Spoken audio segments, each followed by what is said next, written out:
Днеска сме 4 юни 2023 година. Тази година, между другото, много рано излезе грацата. Значи граца, сафрит хващат навсякъде. Сега малко издръбня. За 2 седмици много граца излезе на Несебър. Много. Обаче рейките не могат да влязат, защото грацата е набумкана в брега. Лодките просто на 100 метра от брега хващаха. И то хващаха много добре. По 10, по 12 риби. Смеска. И граца, и сафрит. Смеска. Бургас също на пристанището много добре хващаха. Даже и сега хващат. Вчера хващаха също много добре. В Несебър, на пристанището, само че на пристанище Север. Южното пристанище го затвориха. Ембарго. Там някакви украинци направиха, нещо се издъниха и затвориха. Шефа на пристанището, където са рейкетите, където влизат за риба, каза ембарго.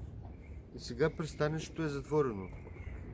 Рибари, даже за хора, които се разхождат пеша, достъпа е забранен.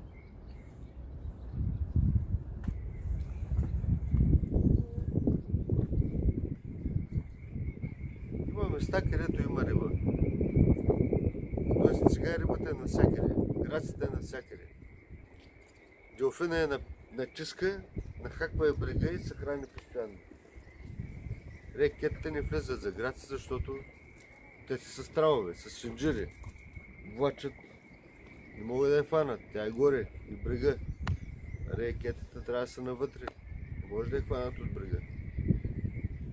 Така че само рибарите хващат по 3-4 кг. Рекетите влизат, но хващат хамсия, цаца, има риби. Може би хващат, но малко. Да.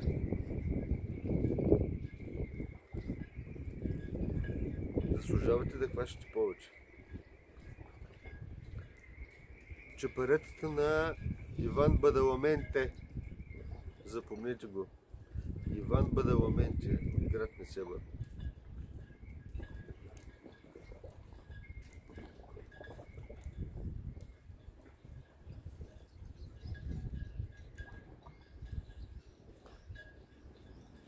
Нула 34.1 на 0.35. 100% флуоркарбон на Дуел. Една от най-добрите марки месени. Дуел.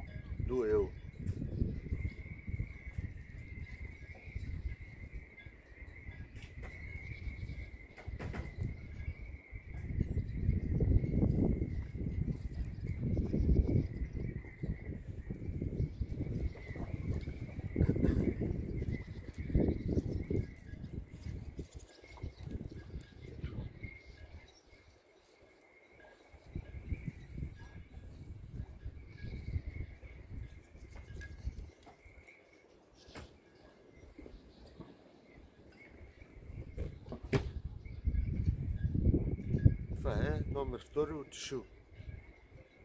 Много добро. И шил с ламе ангелска коса. Много добро.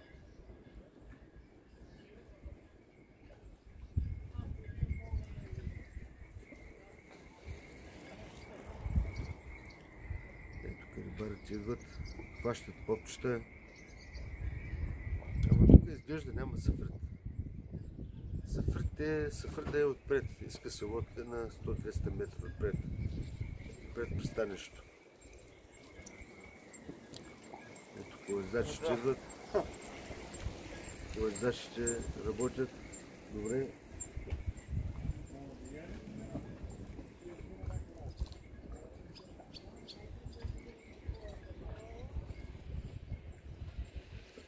Още един колездач, но с батерии. Ето. Номер 15.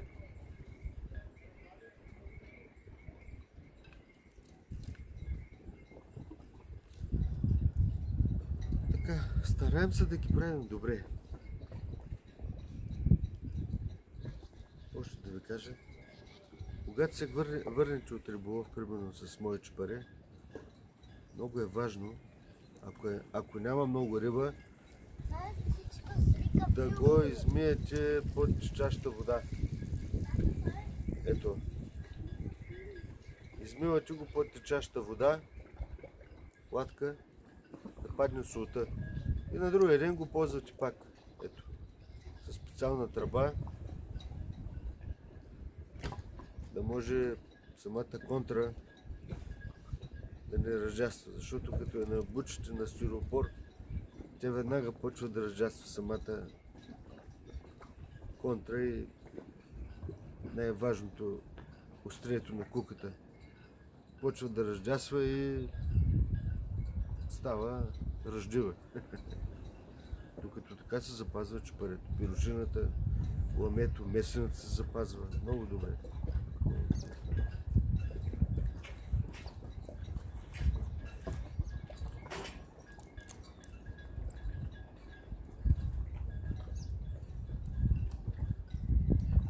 Ето ви чепарето.